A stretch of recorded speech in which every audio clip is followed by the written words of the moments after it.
For today's story, get cozy in your corner of Earth for a moment, because somewhere far from here, the Galactic Defense Coalition has just made a very expensive mistake. They built the deadliest training planet they could imagine, a place meant to break the bravest soldiers in the galaxy. And then they invited one very normal human, a quiet sergeant from Anchorage, to come along. While they arrive in towering exosuits and terror, he shows up with camping habits, a mental checklist, and one burning question. So what's the food situation like? This is the night the galaxy starts to realize his misunderstood fear itself, and it begins with a humming transport ship, a bad cup of coffee, and it again's be a funding, and a human who treats a Class 9 Deathworld like slightly inconvenient weather. By the time the galaxy met humans, most smart species came from soft, safe worlds, planets with warm skies, steady seasons, thick laws, and warning signs over every sharp corner. They learned to fear danger in theory, inside clean halls and perfect simulators. Humans learned it on wet sidewalks, thin ice, bad roads, cheap heaters, and storms that did not care about plans. So when the Galactic Defense Coalition sent its best soldiers to train on Mortise 7, a Class 9 Deathworld, meant to break even the bravest, and a quiet human from Anchorage treated it like a slightly annoying camping trip. The galaxy's idea of fear, power, and what dangerous really meant began to shift. This is how it started. The transport ship hummed like a tired fridge. Ryan Walsh sat in the mess hall, boots hooked under the bench so he would not float if the gravity cut out again. He had learned that on the trip from Earth, always act like something might fail, and then it did not bother you as much when it did. He wrapped both hands around a steaming cup of coffee and watched the stars slide by on the wide window. They did not twinkle out here. They were hard and bright and steady, like frost on a clear Alaskan night. Someone cleared their throat beside him. It sounded like gravel being stirred with metal. Human Sergeant Ryan Walsh. The voice was deep and careful, as if every word had been polished first. Ryan looked up. Commander Thal was tall, even for a Vraxan. 6 jointed limbs, sand-colored plates instead of skin, and 4 black eyes that blinked in pairs. Their dress uniform was dark blue, lined with silver marks of service that shone like fish scales. Ryan nodded. That's me. Just Ryan is fine, though. Thal studied him for a long second. Our file says humans prefer informal speech under stress. I had assumed that was an error. Ryan took a slow sip. Maybe not under stress, but this is just coffee. Across the room, a group of alien soldiers sat at another table. Their powered exosuits were stacked behind them like empty shells, towering frames of alloy and muscle wire with built-in shields and weapon ports. The suits looked like angry statues. The soldiers did not. They looked tense. A tall, feathered officer with deep blue plumage and a narrow beak leaned back in his seat, watching Ryan with sharp gold eyes. His name tag translated as Captain Vor. His species, the Qatari, came from a world of mild winds and soft plains. Their bones were light and hollow, built for easy gravity and long glides. Beside Vor, A pale green being with thin arms and wide pupils ran numbers in the air on a tiny hollow screen. That was Lieutenant Chem, a probability tactician from the RAL assemblage. Chem's people trusted math more than feelings. Right now, Chem's math said Mortise 7 was a bad idea. Dr. Marina Santos walked in, rubbing at one eye as if she had been reading reports too long. Her dark hair was pulled back in a quick knot, and a small translator pin glowed at her collar. She was human too, born in Sao Paulo, educated on Luna Station, now the Coalition's primary expert on human psychology. "Ryan," she said, dropping her tray across from him, "you met Commander Thal?" "Yep." Ryan raised 2 fingers in greeting. They came to check if I'm broken yet. Commander Thal made a soft crackling sound that Ryan had learned was Vraxan amusement. "Not yet, but Mortise 7 has not seen you." Captain Vor stood and walked over, feathers settling as the artificial gravity adjusted. He moved like someone trained in low-risk environments, smooth, exact, no wasted effort. "I am Captain Vor," he said. "Ketheri Aerial Division. You're really going down there with us?" "No exosuit?" Ryan looked at his own gear bag. It was standard Coalition cloth, patched already at one corner. "They're fitting me a light frame for the gravity. But, yeah, no full suit." Vor's beak clicked. "Mortise 7 is rated Class 9. My cadets train there for 10 years before command lets them attempt Murder Canyon. Most do not pass." Ryan shrugged. "Weather's weather. Terran's terrain. Just have to see it up close." Lieutenant Chem tapped something on the hollow. Numbers turned red. Statistic. In the last 56 cycles, 32 elite trainees have experienced mental break on Mortise 7. 15 suffered permanent trauma. 7 died. "These are not weather problems," Ryan nodded, as if Chem had just told him snow could be slippery. "Sure," he said. "What's the food situation like?" Chem blinked. "Food, yeah, rations, water access, heat source. Can I boil stuff? Grow anything, you know, the basics." Commander Tal tilted their head. "You are going to the most lethal training world in Coalition records, and your main concern is cooking?" Ryan smiled a little. "If I'm hungry and cold, everything else feels worse. If I'm warm and fed, I think better. On Earth we call that not being dumb." Dr. Santos hid a small grin behind her cup. From the far end of the room, a low, smooth voice cut in. "Sergeant Walsh, being not dumb is something I support." Colonel Reeves stepped through the group like he owned the gravity setting. He was human, older than Ryan by at least 20 years, with short gray hair and eyes that had watched a lot and commented on very little. His rank bars gleamed, but his uniform was worn at the edges, like it had been washed a few too many times in field sinks. "Morning, sir," Ryan said. "It's mid-cycle on ship time," Reeves answered, "but ill let that slide." "Sit, everyone." They settled around the table.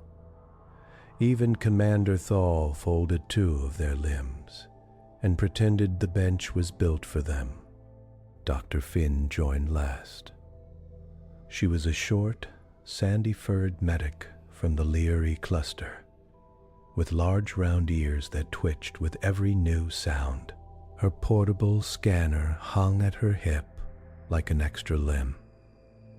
"Ryan," she said, tapping her tablet, "I've reviewed your file 6 times. You kept signing up for boring guard shifts in high-risk zones on Earth. Can you explain that?" "Quiet time," Ryan said. "You stand there, you watch, you think. Sometimes there's a storm. Sometimes a drunk tourist. Not that different." "Dr. Different?" Finn's ears twitched. "Left the Libre sign for confusion. Your homeworld has the highest baseline danger rating for a coalition member. You call that not that different from Mortise 7? Ryan scratched his chin. "Look, I grew up in Anchorage. I've slipped on ice that wanted to kill me, driven through whiteouts, had moose walk through my backyard, and gone camping with cheap gear. If you treat it all like a horror holovid, yeah, you panic.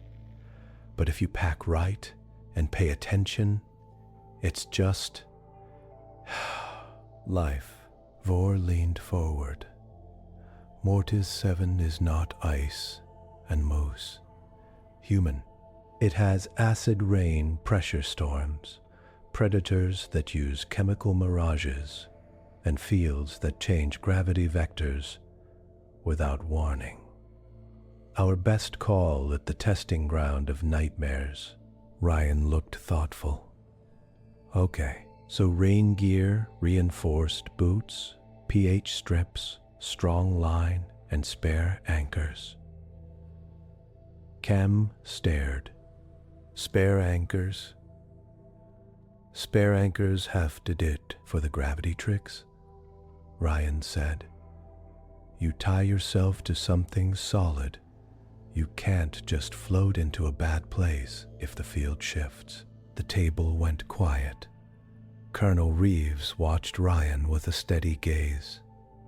"Sergeant, do you feel fear?" "Sure," Ryan said. "Just doesn't help much by itself. So I park it and make a list." Commander Thal clicked their plates together, softly. "The Coalition breeds fear into its elite forces. Fear creates respect for danger. Respect keeps them alive." Ryan stirred his coffee. "On Earth, constant fear just wears people down. We respect danger by getting used to it and not making it bigger in our heads than it already is." Dr. Santos tapped her chin. "That is what I told the board." She said quietly, "Humans grow up under a mild Deathworld baseline. The brains treat it as background, not as a special event." Cham checked the holo again.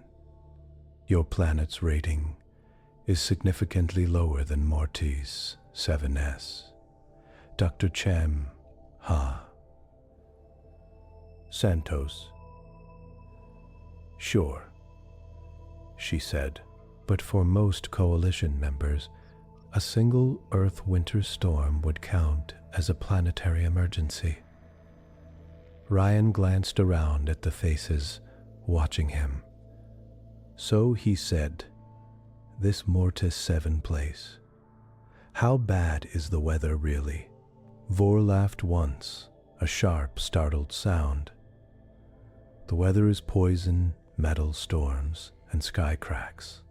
Gravity tides move like waves. The air tries to strip your lungs. At night, the ground glows where it is safe because everything else is hunting." Ryan took that in, then nodded slowly. "Okay, do we get decent tents, or am I bringing my own tarp?" Dr. Finn's ears jerked straight up. "You plan to camp?" "Yeah," Ryan said. "If I treat it like a disaster zone, it'll get jumpy. If I treat it like a long field trip, I'll remember to change my socks and eat. Those things matter. Commander Thal leaned back. You speak as if this is a solved puzzle. Haven't seen it yet, but problems are just patterns I haven't met, Kem muttered. Probability adjustment. Human confidence is either impressive or deeply concerning. I cannot tell which.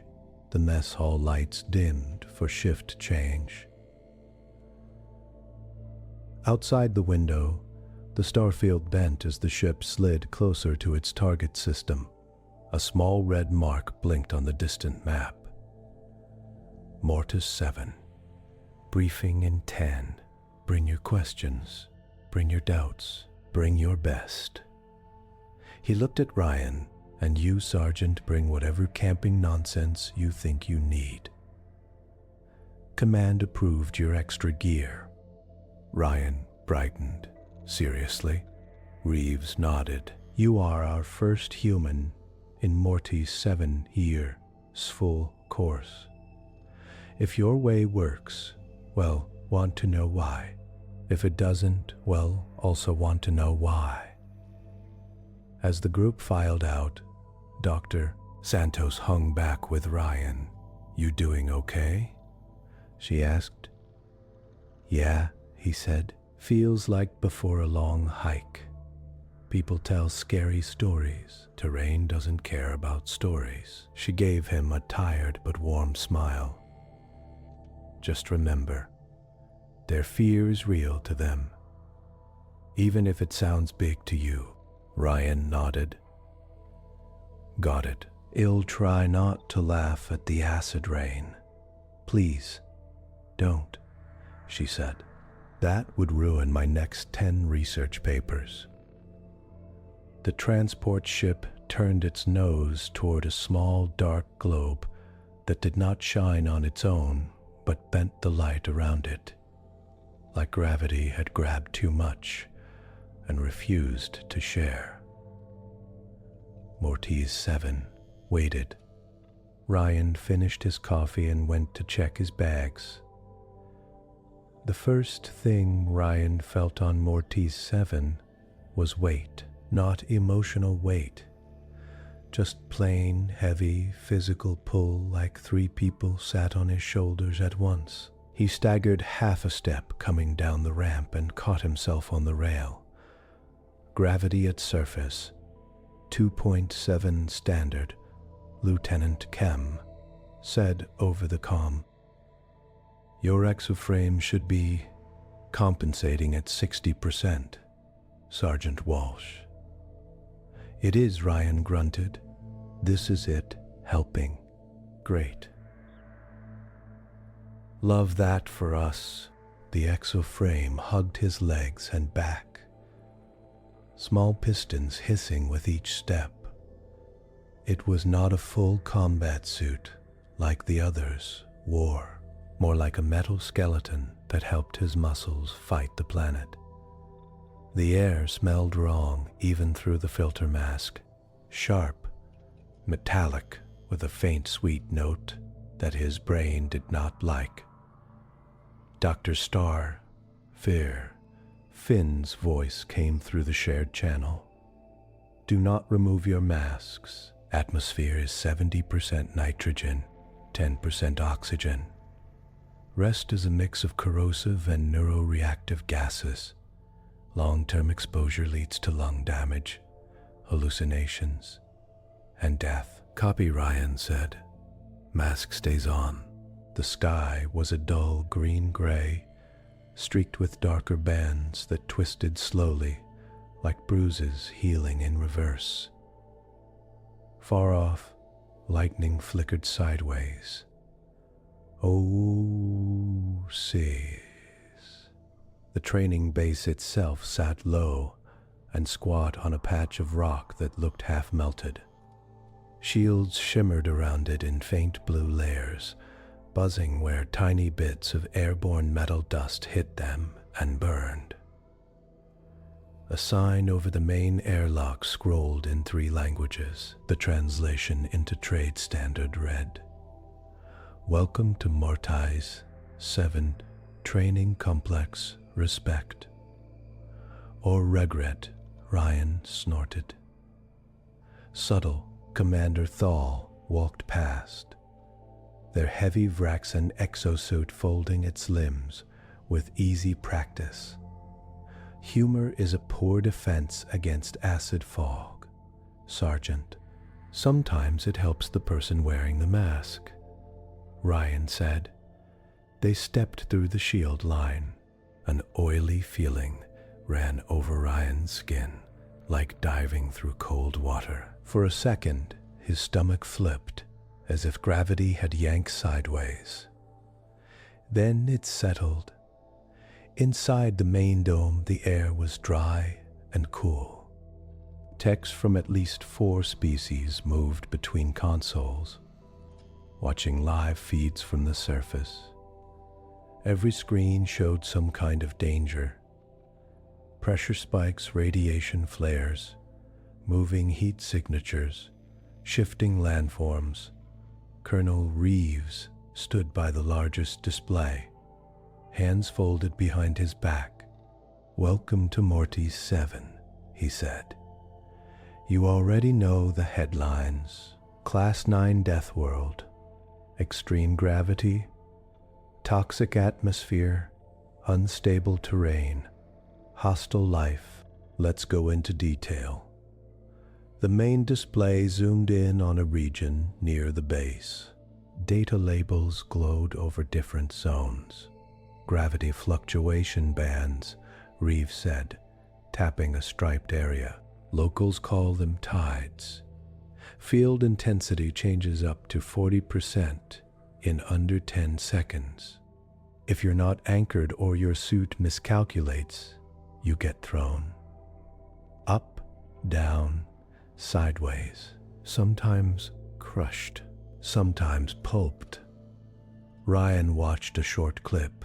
An old recording showed an alien trainee stumbling as the ground suddenly grabbed them harder. Their legs snapped under their own weight. The exosuit tried to compensate, overdid it, and flung them 20 meters into a rock wall. Ryan's stomach tightened, but his voice stayed level. "So always have 3 points of contact. Go slow in the bands." Reeves nodded. "Good starting rule." Another area glowed red. "Acid storms," Dr. Finn said, taking over. "Rain with pH values between -1. It's through most alloys in minutes. If shields fail, the vapor can cross-react with certain nervous systems, causing panic, rage, or shutdown." Ryan frowned. "It affects mood?" "Yes," she said. "Your gear has umbrella shields and full body coating. Still, if alarm signals flare in your suit, get under hard cover. Do not test it." He thought of acid that could change how a mind felt. Not just how skin burned, understood. The map shifted again. Dark moving patches slid across the land. Each had a faint glow at its center. "Predators," Commander Thal said. "We call them shadow coils. They sense electromagnetic fields and chemical exhaust. They swim through the loose regolith like water and strike from below. Best protection is to avoid regular patterns in your steps and heat output." Ryan tilted his head. "So, don't walk in a neat line." Exactly. He thought of hiking on thin river ice, where regular pounding could set up a rhythm that cracked the sheet. "Yeah, okay, random step pattern. Got it." The display zoomed out to show a wide canyon with jagged walls. "Murder Canyon is here," Colonel Reeves said, tapping. "You're not going there yet. For now, training zones only." Ryan studied the canyon anyway. The sensors showed strange data. Sudden drops to zero gravity, spikes in local reality rules, material that was half stone, half something that did not yet have a name. He filed it away in the back of his mind. The next 3 days were training. Morning drills began outside the base, under a low, sour light that never became true day. The gravity pressed down on ankles and knees.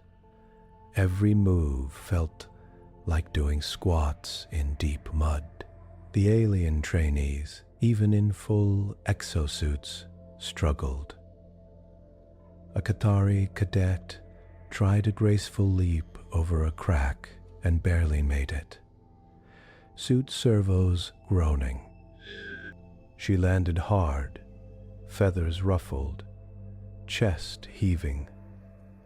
"Adjust your exocyst to 80%, Cadet Sala," Vor called. "You're fighting the planet and the suit." "I already did, sir," she gasped. Meanwhile, Ryan moved like someone in heavy winter gear on a steep hill, slow, careful, but steady. His exoframe hissed and clanked, but his steps were small and low, no showing off. No jumps. He talked into his helmet mic as he walked, leaving notes for later, like he used to on long patrols. "Surface mixes loose dust over hard pan," he said, quietly. "Tends to slump downhill. Don't trust edges. Gravity feels stronger near rock outcrops, maybe higher density there." Commander Thal watched from the ridge, arms folded. "He speaks to himself?" Dr. Santos shook her head. "Hes recording. Humans like talking logs. Helps them think." Midday, the first storm hit. The warning came as a rising whine in their earpieces, just as the sky darkened from green-gray to deep bruised violet. "Acid front incoming from the east," Chem said, voice tight. "Composition unstable.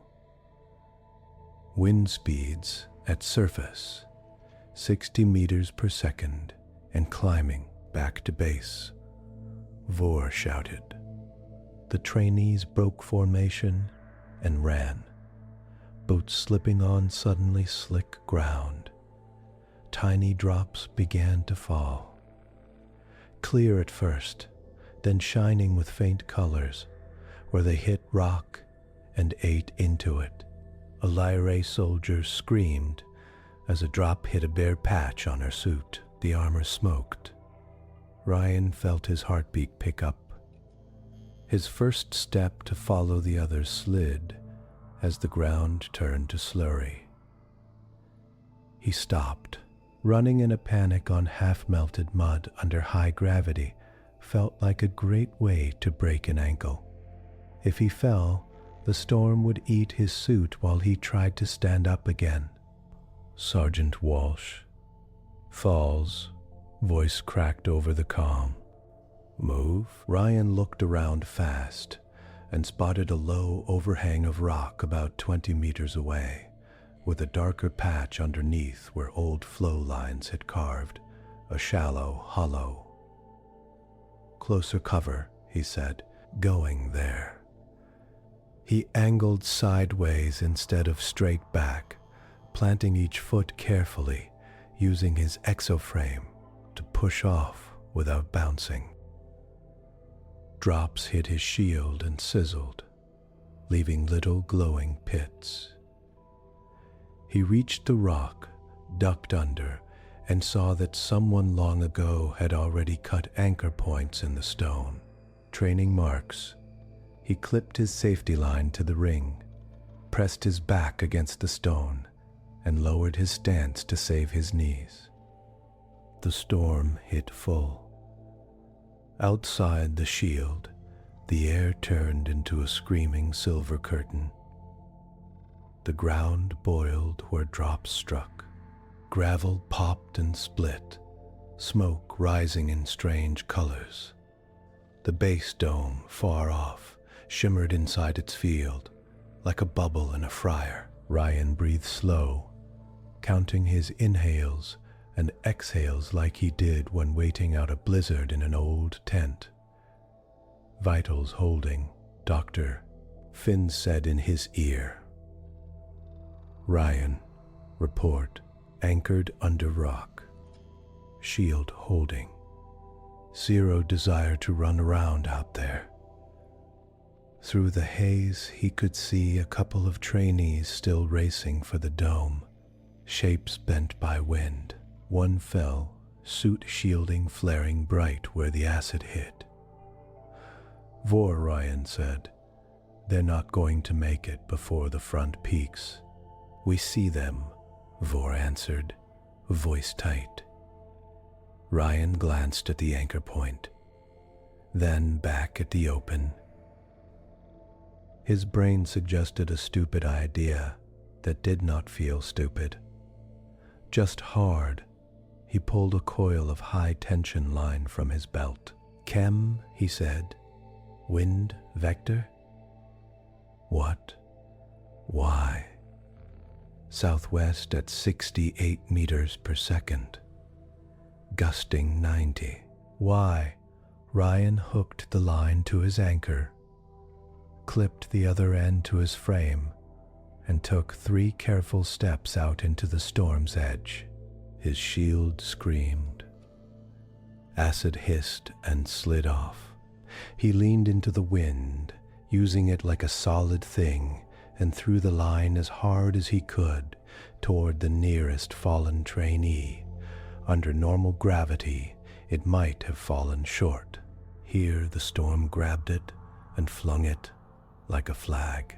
The weighted end bounced, then wrapped around the trainee's wrist.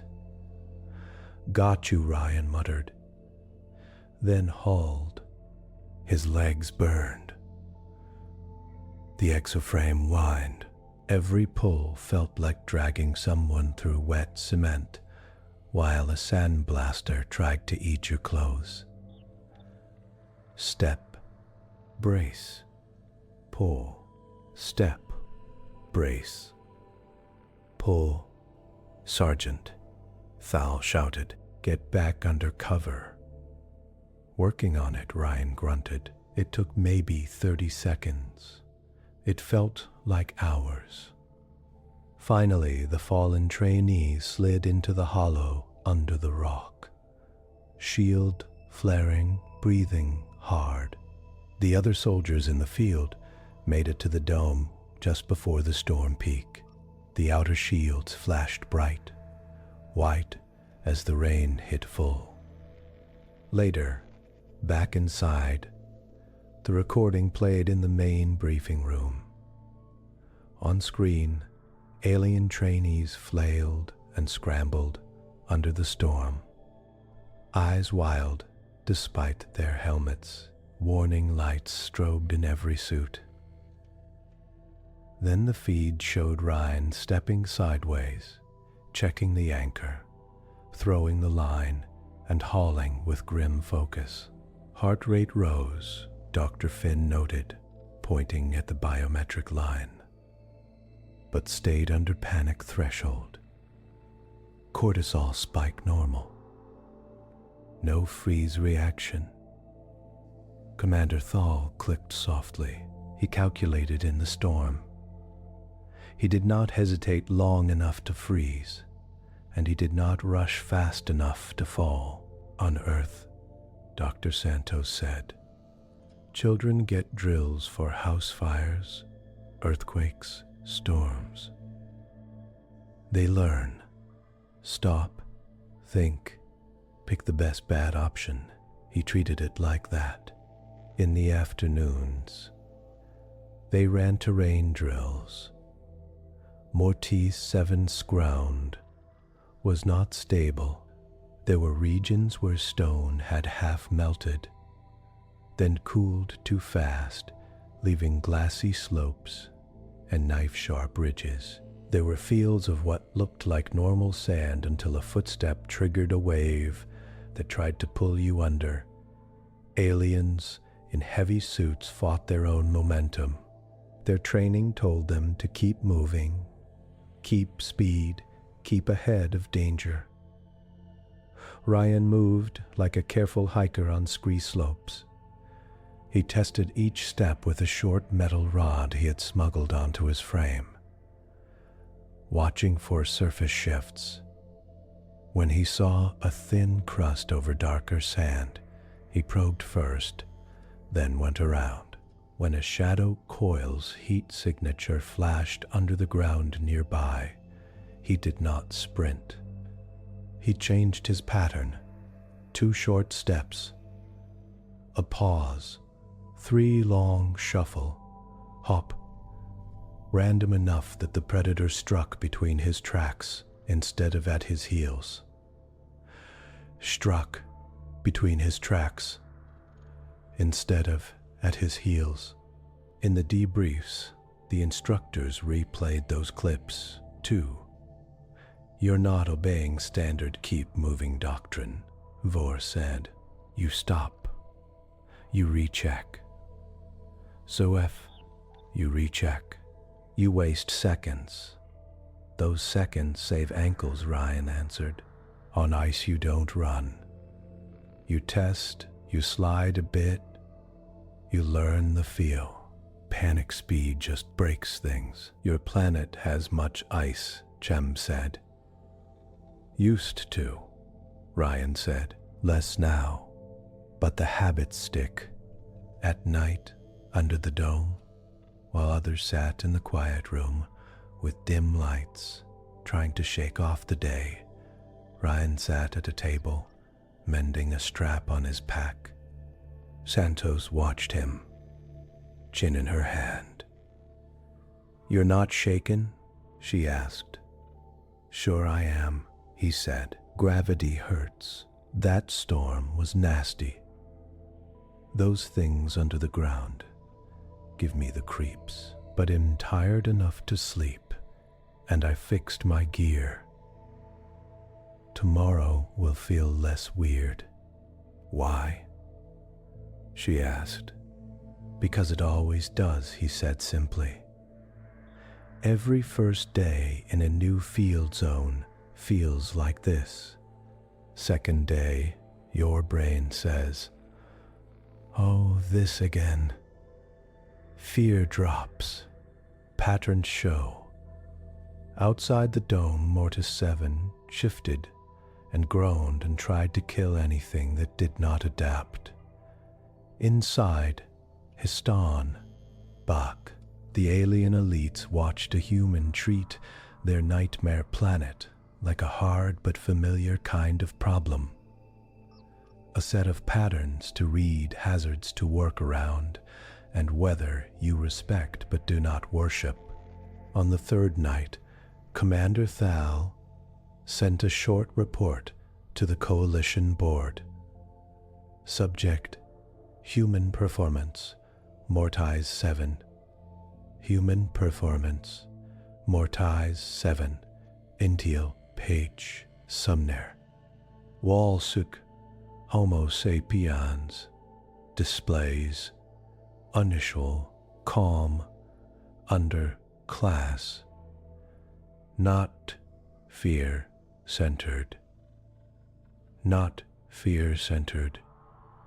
Remend continued observation. They read it under soft office lights on safe worlds, far from the hiss of acid rain and the crush of heavy gravity. No one yet guessed that the planet built to break the galaxy's best was about to hand them a new kind of survivor, and Mortise 7 had not even shown its worst place. Not yet. From orbit, Murder Canyon looked like a crack across Mortise 7's dark skin. Up close, it was a maze of jagged walls, twisted spires and shadowed cuts where light went in and did not always come back out. Ryan stood on the launch platform with the other trainees, looking down into it. The canyon was wide at the top, then tightened into a narrow throat that wound out of sight. Strange mists coiled along the floor in thin streaks, glowing faint blue in some places and dead gray in others. Cham's voice came through the loudspeakers, calm but tight. Final exam parameters. Solo insertion 48 hours. Objective: reach the far beacon and survive. No direct outside help. Medical emergency beacons will extract you, but that counts as failure. A hollow projection floated above the platform, showing their paths as colored lines. Canyon hazards, Chem continued. Item 1, carnivorous rocks. Certain mineral forms here are semi-living. They respond to pressure and motion. If you stand on them too long, they grow spines and inject paralytic compounds. Do not nap on the ground. Do not sit on unknown surfaces. Nervous laughter ran through the alien group. Item 2, screaming mist. Gas pockets rise from the lower levels. They make strong audio and electromagnetic noise. Recordings cause hallucinations and panic. In most known species, your helmets can dampen some, but not all. Ryan squinted at the shimmer. He thought of wind howling through canyons back home. The way it could sound like crying if you were alone and tired. Item 3, Ken said, mercury streams. Liquid metal flows at the canyon base. It conducts electricity, carries acids, and reacts with most alloys. Falling in is not advised. The holo zoomed in to show a bright ribbon of silver at the bottom, twisting and folding like a living thing. Item 4, physics glitches. Chem hesitated. Local reality is unstable. Gravity may reverse or vanish in small pockets. Time perception can shift. Distance may not match readings. Sensors may lie. Trust your direct senses, but verify. Ryan frowned. How do you verify if your tools lie? Chem gave a dry little cough. Excellent question, Sergeant. Standard answer. Take more readings and compare. My private answer, do what you did on the surface. Test, then test again with something simple. The launch officer, a broad, six-eyed Jara, stomped forward. Order of descent is assigned. Say, Cadet Sala, you're first. The Cathari cadet stepped up, feathers sleeked tight, exosuit humming around her. Her eyes were wide, but her chin was set. Remember, Captain Vor said, into her private channel. You've trained for this your whole life. She nodded, then jumped. Her suit's small thrusters flared. Slowing her fall, she vanished into the mist, her path line glowing on the hollow. Next, the Jara officer barked. One by one, the aliens went over. Liray, Ra, Raxon, and others. Each dropped alone into the throat of the canyon, their heart rates spiking on the side display. Ryan stood with his pack on, feeling the pull of Mortise 7's heavy gravity and the extra tug toward the canyon. As if it wanted him in there, he checked his gear again. Light exoframe, secure mask seals, clean, water, full, rations, enough, emergency beacon, working, fishing rod, telescoped and strapped to the side of his pack, simple carbon fiber shaft with a strong reel and heavy test line. He had argued for it in the gear meeting. You want to bring a stick with string to Murder Canyon? Dr. Finn had asked, baffled. It's not just a stick, Ryan had said. It's a way to touch dangerous things from a distance. Water tests, ground tests, trip lines. If something grabs the line, I cut it. Better than it grabbing my leg. Colonel Reeves had lifted a brow. Let him try. If it fails, we learn. If it works, we update the manual. Now, on the launch edge, Reeves stepped close enough that only Ryan's helmet mic picked up his voice. You know this place is worse than the drills, he said quietly. They dial everything up in the canyon.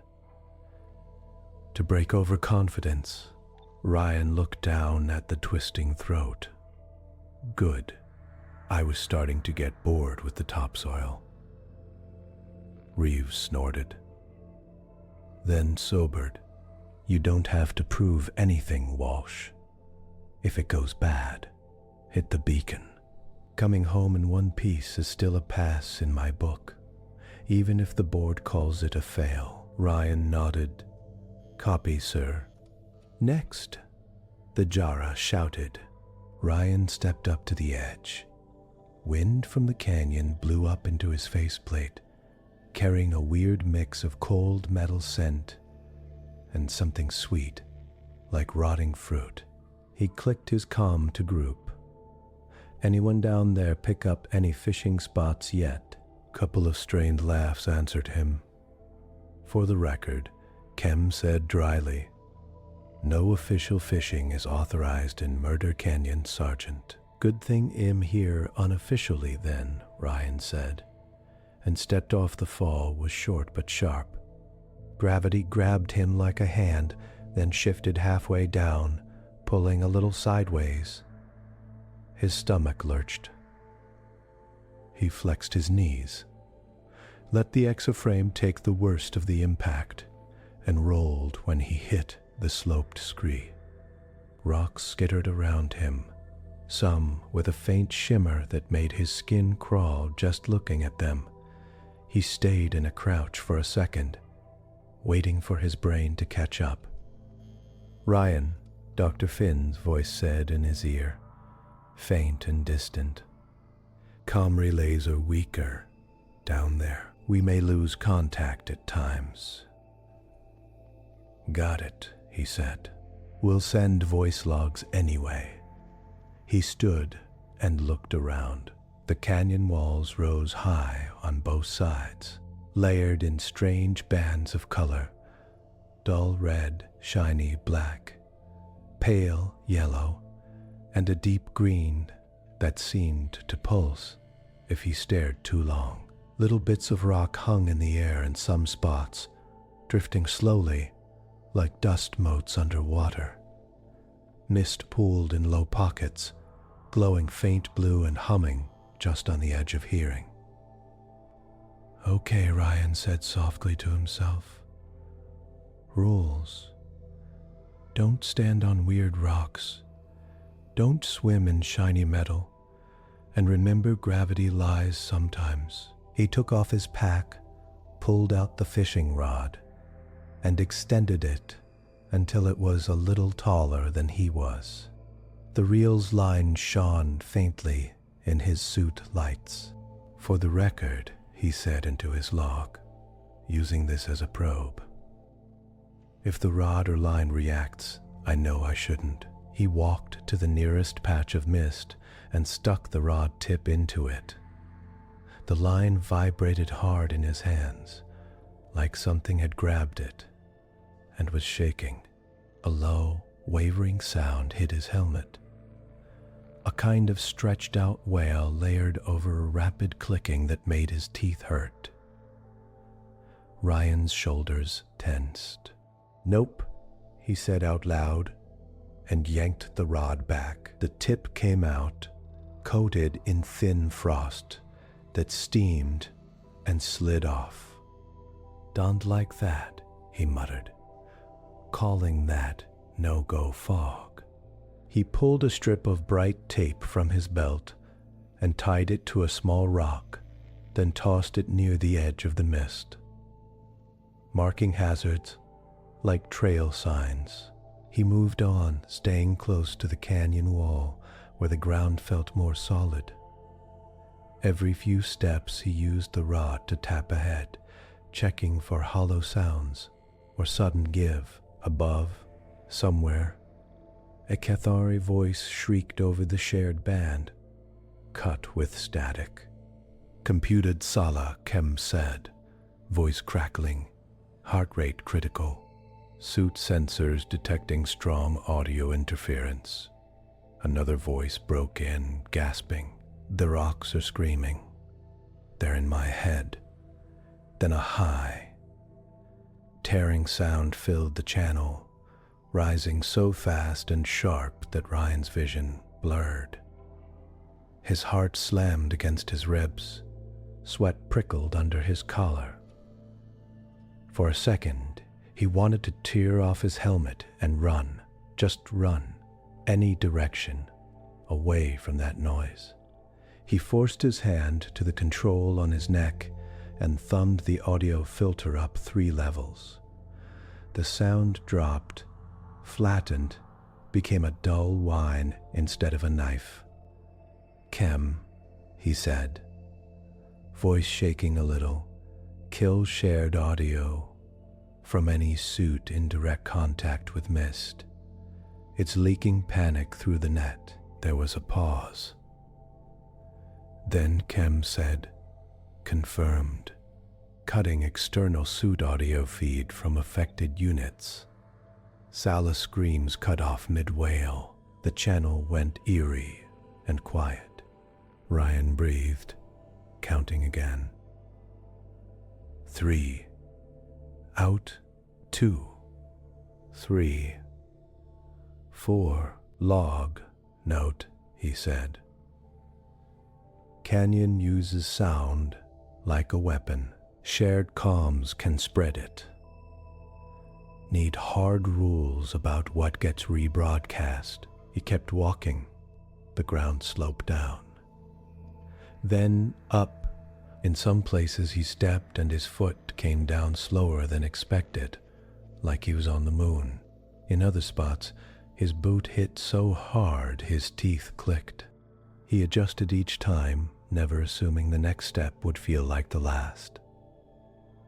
At a narrow bend, he saw the first mercury stream. It cut across the canyon floor like a liquid mirror. 3 meters wide, sliding along without a sound.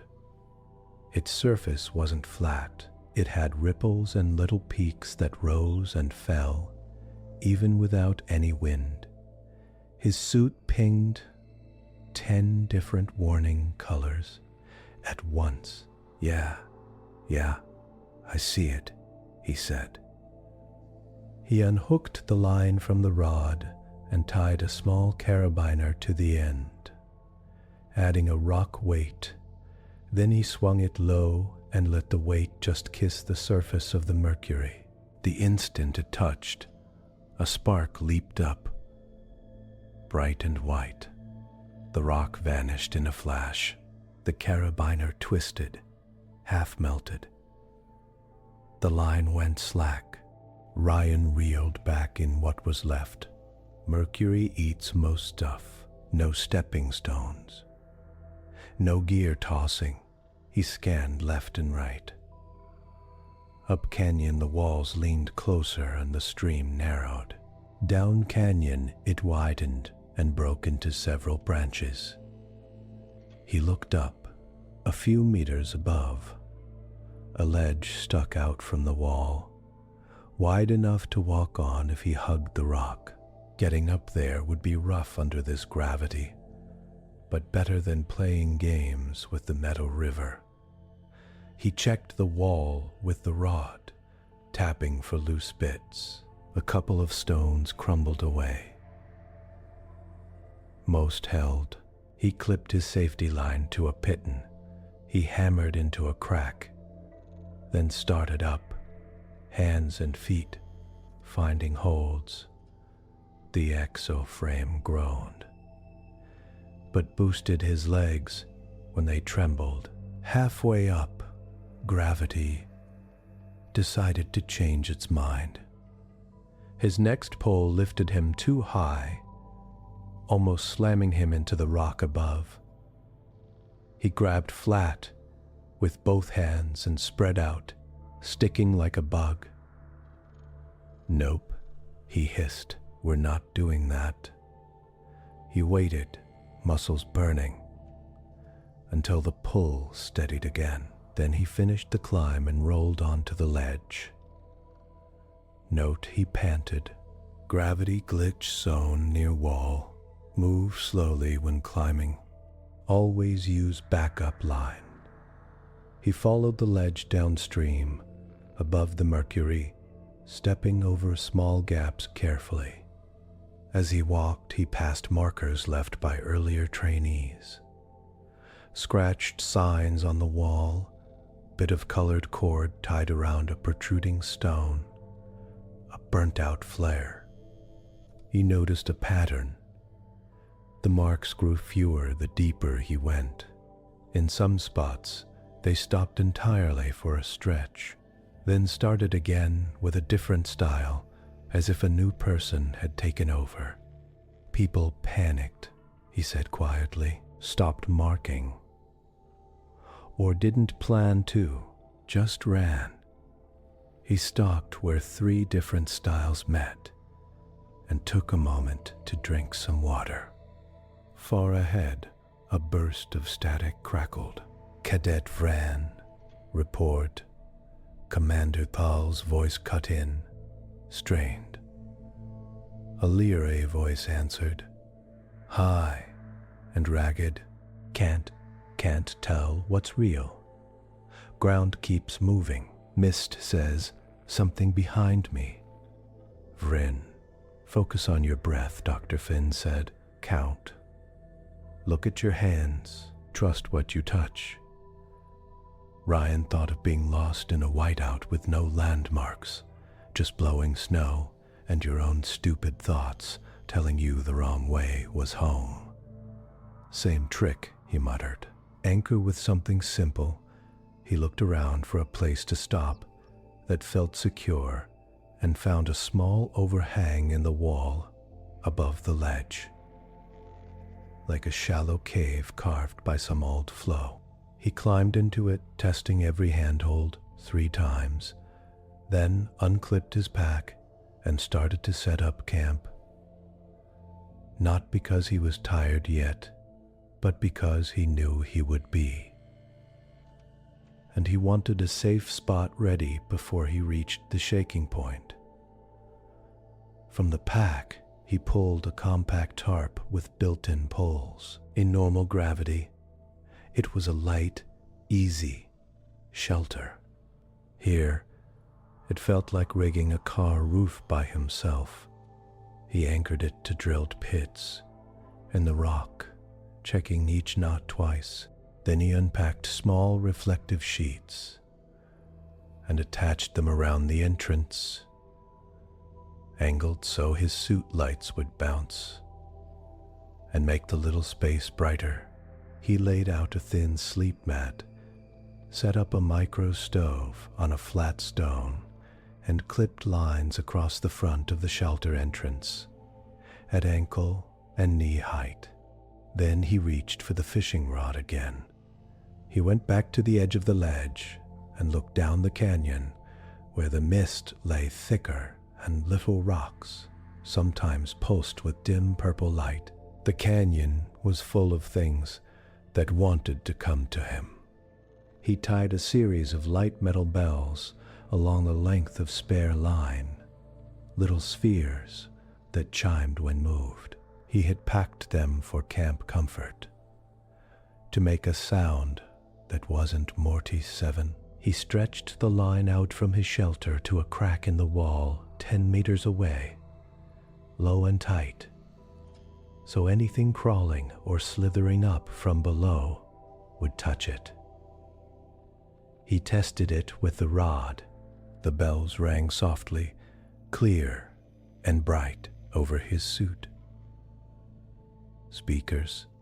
Nice, he said. Camp perimeter version 1. Back in the shelter, he sat cross-legged, legs aching, and lit the micro stove. The tiny flame flickered blue, its heat shielded from outside sensors. He dropped a self-heating ration pack into a small pot and set water to boil. Outside, the canyon groaned and hissed. The mist shifted, and for a moment a shape moved in it. Tall, wrong with too many angles. His breath hitched. He looked away, down at the pot, at his hands, at the dirt under his nails. "Okay, brain," he said quietly. "Today we're going to cook, not freak out. Stick to the list." On the shared channel, someone began sobbing. A minute later, a beacon tone pinged. "Emergency extraction. Cadet Howers has triggered evac chem," said flatly. Removing their line from the map, Ryan listened to the distant thump of a retrieval drone somewhere behind him, then focused on his own space. Water boiled. He poured it into the ration pack, sealed it, and waited. Steam fogged his faceplate for a second before his suit cleared it. He checked his boots, massaged his knees, and adjusted his exoframe settings down a notch for sitting. "Log," he said. "Shelter established at approximate canyon midpoint ledge. Plan: sleep in short cycles, move during quieter air periods. Treat hazards like moving parts, not curses." He ate slowly, tasting almost nothing through the filter but feeling the warmth spread out from his stomach. His shoulders dropped a little. Outside the shelter, a low, drawn-out sound rose from the canyon floor. His suit filters damped it, but it still pressed at the edges of his mind like a bad toothache of the brain. He leaned forward and turned the bell's mic gain up a little. Their soft, simple chimes tinkled in his ear whenever the line swayed. He focused on that instead of the bigger noise. "Better," he said softly. "Somewhere far above, in the control room, Doctor." Santos pointed at a screen. "Look," she said. The others push forward until they hit the edge of panic. Then they break and hit the beacon. Ryan stops before that. He builds a home zone so his mind has a safe box inside the danger. On the display, colored lines representing other cadets' paths jerked and jumped, then ended at sudden bright points. Emergency extraction. Heart rate spiked, then flatlined as the system sedated them. Ryan's line moved in a slow, careful path along the canyon wall, then formed a little loop where he had made his shelter. His heart rate dipped as he sat. Stress markers dropped. Colonel Reeves folded his arms, Hez using the canyon's own threats as part of his defense. High walls as wind blocks, overhang as cover, bells as alarm against local predators. Hez not trying to dominate the environment, Hez fitting into it. Dr. Finn nodded. And that lowers fear. Less fear means clearer thinking. It's a positive loop. Back in the canyon, night fell, though it was hard to tell. Beyond, so the sky above the crack darkened to near black, and the faint green light from Mortise 7S air only added a weak glow. Ryan lay on his mat, boot still on, helmet tilted so he could see the tarp roof. He set his suit to wake him if the bells rang, if the mist's energy spikes got too close, or if his own heart rate went past a certain point. Then, because he had done this before in 100 less dangerous places, tents in Alaskan storms, barracks near sketchy bars, forward posts with bad roofs, he let himself fall asleep in short, light drops. He woke 3 times to the soft chime of bells. Each time he grabbed the rod, tapped the line, and listened. Once something hissed below when the line moved.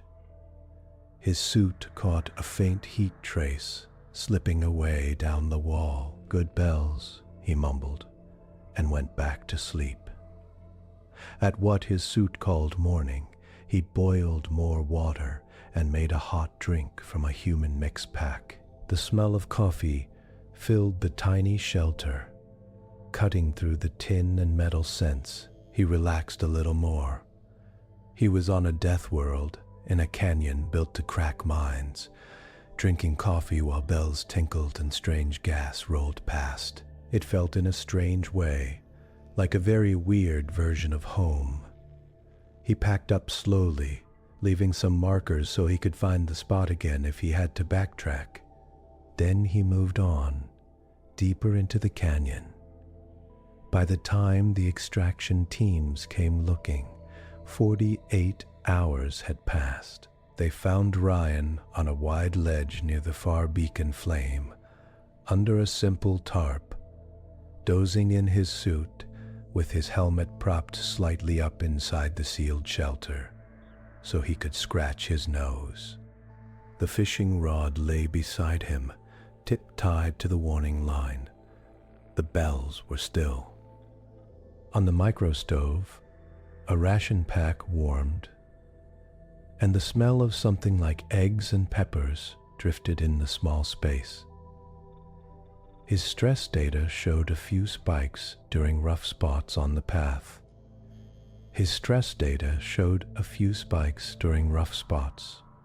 One gravity pocket that had flipped him upside down for a terrifying 30 seconds, a run through a mist corridor where his suit filters struggled.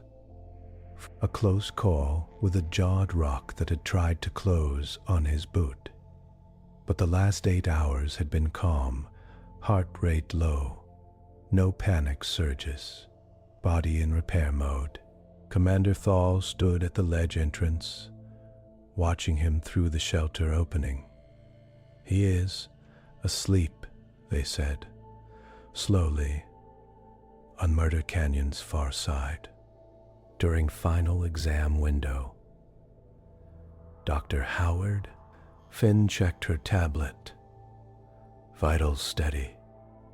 No sign of mental overload. He set an alarm to wake up when the exam ended. As if on cue, Ryan's suit pinged softly. He blinked, then sat up, bumping his helmet against the tarp. Ow. Morning already? He saw the figures at the shelter entrance and blinked again. Oh, hi. Did I pass? Or did I oversleep the apocalypse? Vor made a choked sound that might have been a laugh or a sob. You reached the beacon 12 hours early, Kem said, voice faintly amazed. Then you made breakfast and took a nap. Ryan rubbed the back of his neck. Walking tired gets you killed. Thought it'd rather be not dead and well rested when the clock ran out. Commander Thal stepped closer. Sergeant Walsh. How scared were you? Ryan thought about it. First few hours? Very. The sound stuff hits weird. The gravity lies mess with balance. The rocks that try to eat you don't like them. And later, Thal pressed. Later it was like hiking a hard trail with bad weather and some angry wildlife, Ryan said. Once you know what bites and what just looks scary, it's easier. He shrugged a little. Mostly I just followed my list. Don't stand where the ground moves. Don't listen to stuff that makes your brain feel slippery. Test with the rod. Put bells on the lines. Make camp before you're desperate. Colonel Reeves looked past him, out at the canyon that had broken so many minds. Everyone else talks about Murder Canyon like a monster, Reeves said quietly. You talk about it like weather and terrain. Ryan thought about that, then nodded. Yeah, it's dangerous, not magical. It still follows rules, even if they're beer weird. You just have to stay calm long enough to see them. Above, on Safe Worlds, the live feed of Ryan's calm little camp and his half-awake grin spread across screens in quiet control rooms. For the first time, some of the Coalition's best started to wonder if maybe their way of training, piling fear on top of fear until people broke and called that strength, was not the only way to make survivors. Mortise 7 had not broken the human. Instead, an ordinary human had treated Mortise 7, worst place, like a very bad camping trip, with extra math. The galaxy watched, uneasy, and knew something in its balance had shifted. Ryan sat at the long table and squinted up at the ceiling. Lights, they hummed with the steady, clean sound of a Safe World power grid. No flickers, no strain. It felt strange after Mortis 7, where everything hummed because it might tear itself apart. Dr. Marina Santos sat to his left, flipping through a tablet. Across from them, a half circle of alien faces watched Ryan with open curiosity. Some with fear, some with something like respect. The wall behind the board showed a wide hollow of Earth, spinning slowly in black space. Blue, white, and brown cloud bands. Ice caps. Green patches in the middle. Home, Worldy. Hearth, Sol 3rd. Current rating. Waiting. A tall, gray-skinned being with 6 eyes and thin, branching horns cleared their throat. Dr. Marina Santos leaned close to Ryan. That's Chairperson Vel, she murmured, from the Coalition Psychological Board. Try not to make jokes for the first 5 minutes, okay? Ryan snorted softly. Ill ration them, Vel spoke in slow, clear trade standard. Sergeant Ryan Walsh, thank you for agreeing to this interview. We are here to understand how you survived Mortise 7S. Full course with minimal mental strain. Ryan shrugged one shoulder. I did strain, just not all the way to snap. I guess. Exactly. Vel's horns twitched. Please describe your emotional state during the Murder Canyon exercise. Scared. Tired. Annoyed, Ryan said. Sometimes hungry, sometimes bored. All mixed together. A burbling voice came from a bowl of water at the table's edge. A translator turned it into words. "This is confusing," it said. The speaker was a water-based being from the Nahal swarms. A small camera floated above their bowl. "Our trainees report only terror and despair in that place."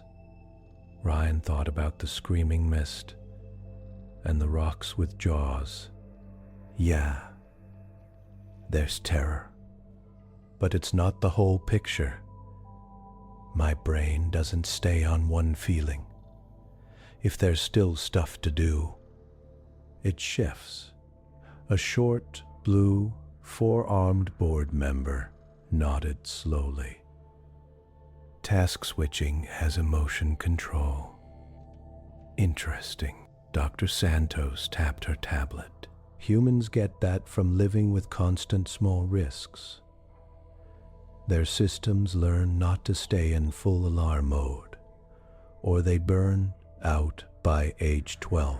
Bell turned a few of their eyes to her. "Explain, Dr. Santos." She stood up and pointed at the hollow of Earth. "Most coalition worlds are soft," she said. "Stable weather, gentle animals. Early civilizations that made safety a main goal. Kids grow up with controlled danger only. In training halls," she tapped the image, zooming in on a huge white swirl over North America. "Earth is different. Not as bad as Mortise 7, but storms can flatten towns. Oceans can rise, ground can shake. Animals can kill if you act dumb. Even simple things, like ice on the roads, are daily hazards," the Nahal representative burbled. "But your technology helps," Dr. Santos agreed, "but not enough to erase all of it. A lot of humans live with bad infrastructure, cheap buildings, poor planning. Nature plus human mess-ups means danger stays around." She flicked the hollow. Images appeared.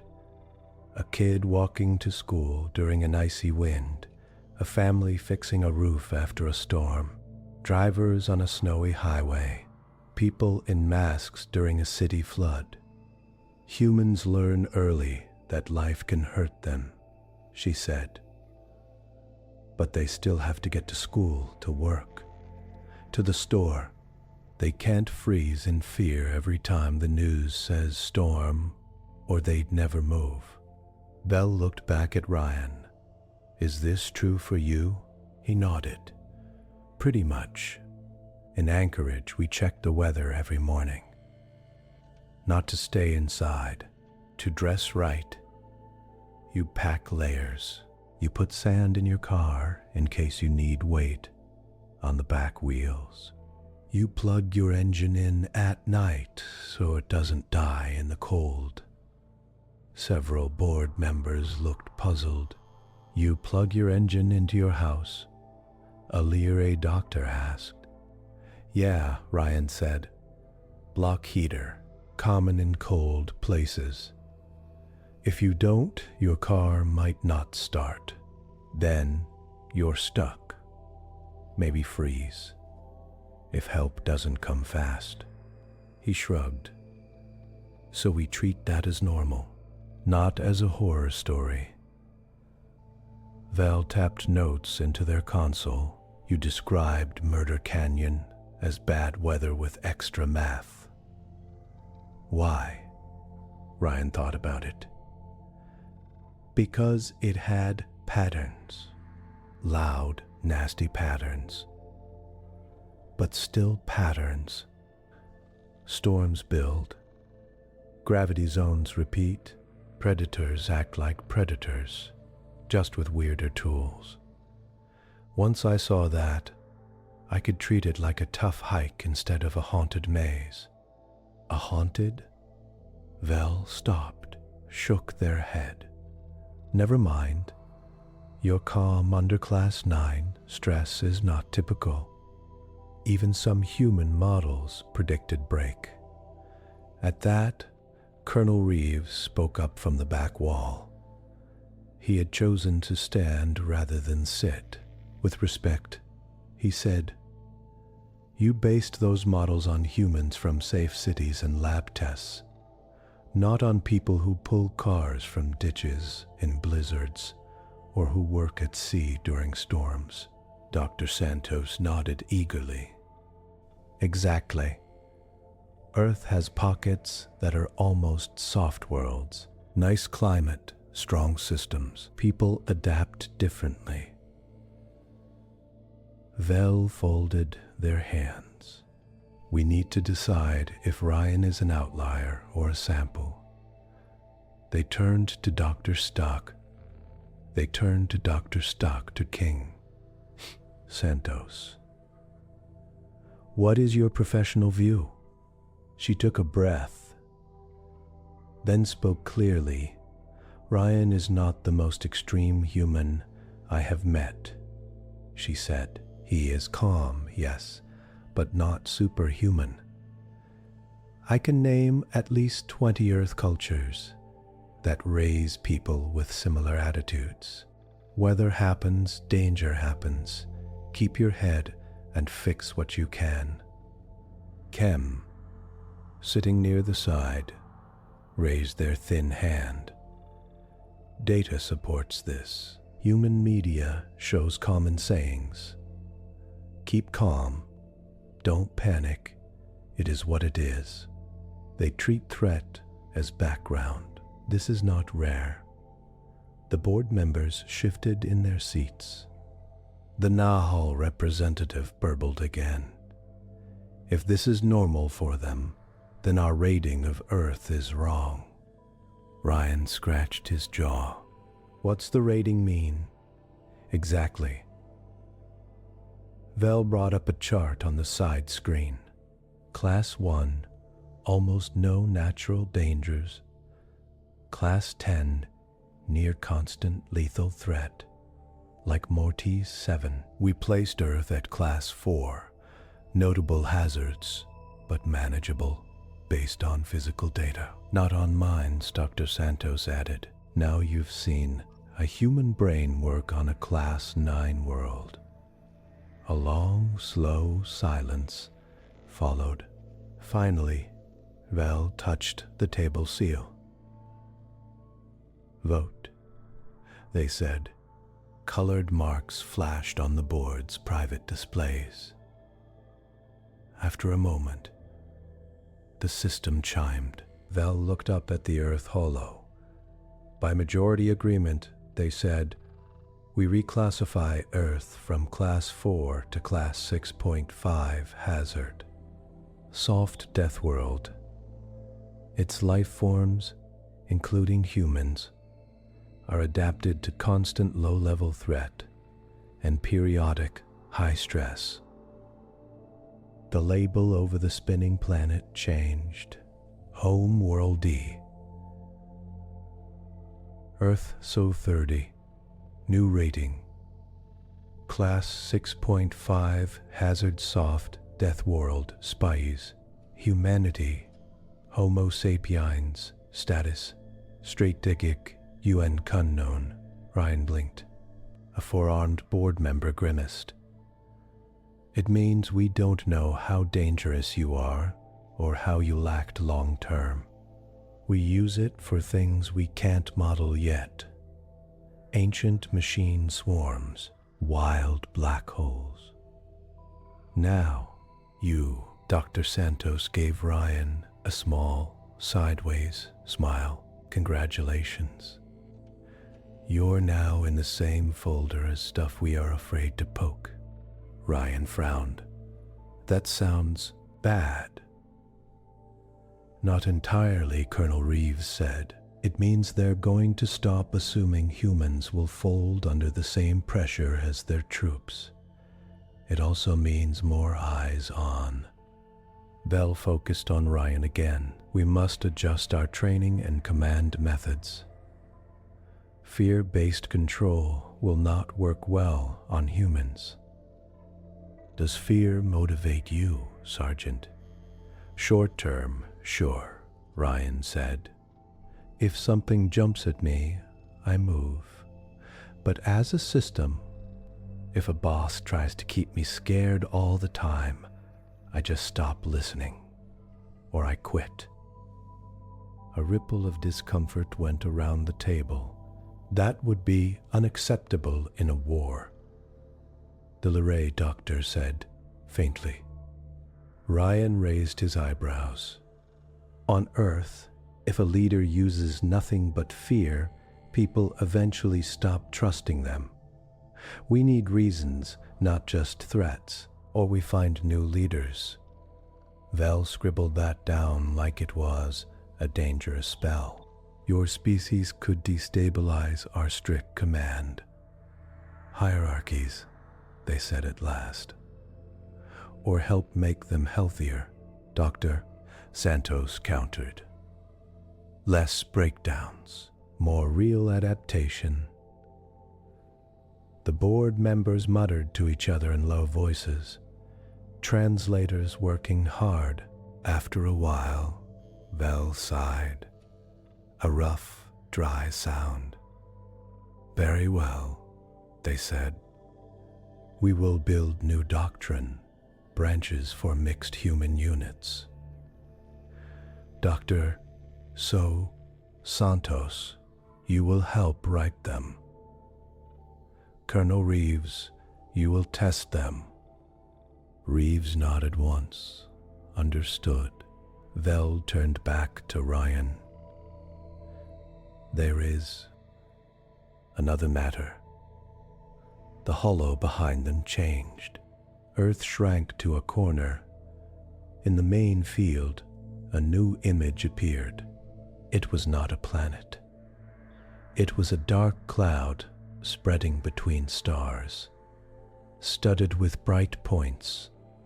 The points flickered and went out, one by one, via swarm, classified, trait, status, a cap in outer, rim effect, ecosystem, and system fail.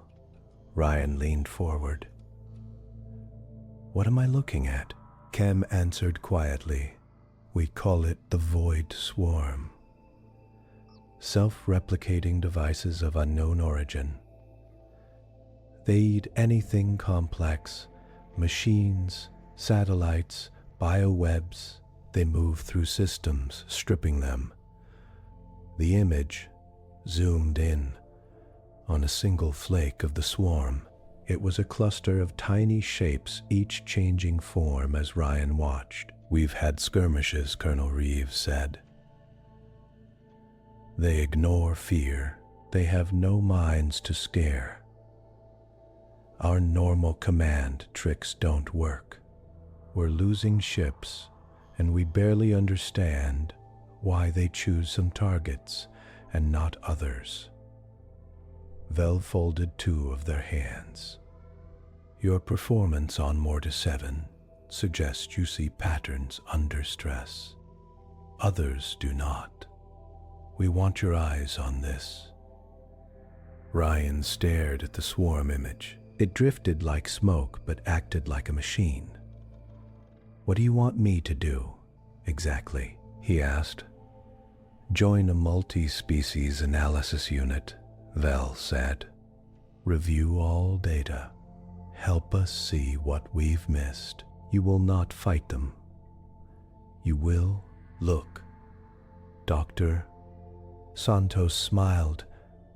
They want your camping brain for a space storm. Ryan thought of his pack, his rod, his bells. None of that would help out here, but the thinking behind them might. Okay, he said slowly. I'll look, but am not magic. I just make lists and don't freak out too soon. That, Kem said, is already rare. The lights in the room dimmed as Vel brought up a second hollow. Data filled the air. Flight paths, system maps, timestamps, energy readouts where the void swarm had passed. Charts and numbers spun around the dark cloud shape. Ryan's hands itched for a notepad. Instead, he linked his suit display to the room and started tagging bits of the data with little colored marks. Dr. Santos watched him with a soft expression, half proud, half worried. "You don't feel overwhelmed?" she asked quietly. Ryan tilted his head, studying a pattern of attacks that curved past certain systems. "Not yet," he said. "This is what my brain likes. It's like watching a storm radar. Where does it go? What doesn't it hit? When does it slow? There's a reason. Just have to find it." Vel sat back. "This will take time. We will give you access, support, and rest periods as needed." Ryan nodded absently, already lost in the data. After a while, he looked up. "Can I get coffee in here?" There was a small pause. Then Reeves chuckled. "We can manage that," he said.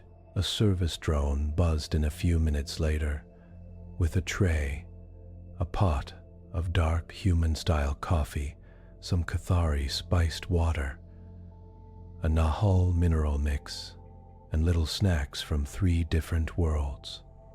They all took something.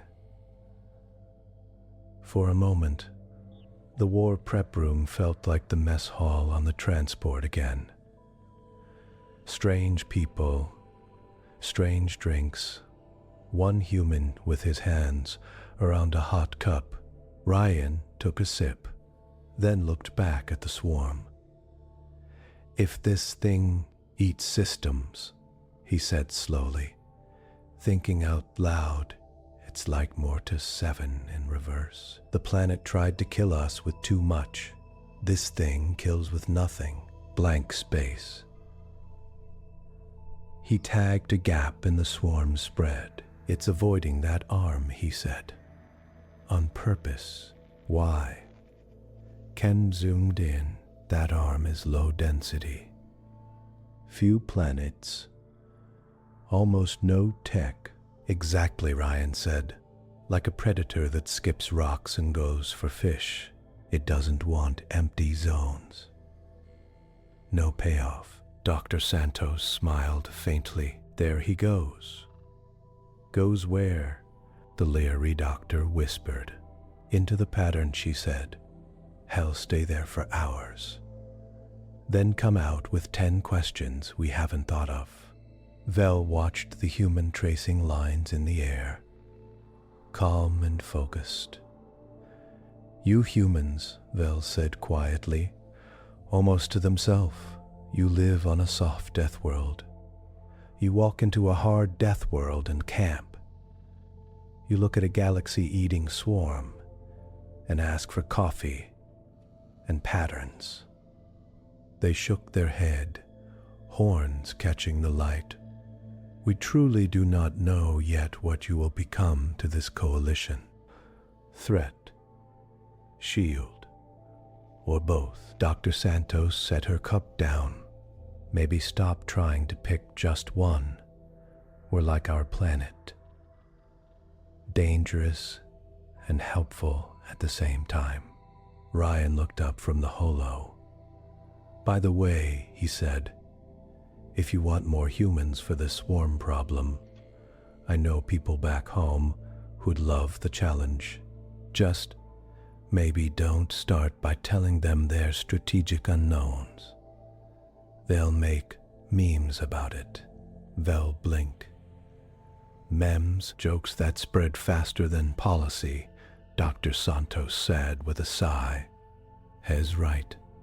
Your labels won't scare them. They'll turn them into t-shirt slogans." Cam rubbed their forehead ridges. We are not ready for humans on social nets. Reeves smiled thinly. You weren't ready for them on Mortise 7 either. The room fell into a thoughtful silence. Outside, beyond the shield of the station, stars burned in their quiet way. On one of those stars' small blue worlds, traffic moved over wet roads. Kids went to schools in shaky buildings. Workers fixed lines in storms. And life went on under a sky that could turn cruel without warning. On another, dark and heavy, Mortise 7 turned slowly. Its storms and predators and tricks waiting for the next batch of elites. In the space between, a shadow thing crept from system to system, eating the complicated and leaving the simple. At a table under bright lights, a human from Anchorage drank coffee, marked up a galaxy-sized problem like it was a weird weather map, and asked calm questions while the galaxy watched. They had built Deathworlds to test their best. They had not expected that a species raised on a half-tamed Deathworld of its own would walk in, treat danger as background, and then sit down to help plan for something worse. The bigger door had opened, between safe worlds and hard ones, between fear-based control and pattern-based survival, between this is how we've always done it, and maybe there's another way. Humanity stepped through without much ceremony. Ryan circled another cluster of swarm attacks on the hollow. Okay, he said. Show me all the times this thing changed speed right after hitting a system with storms. I have a hunch. The galaxy leaned in,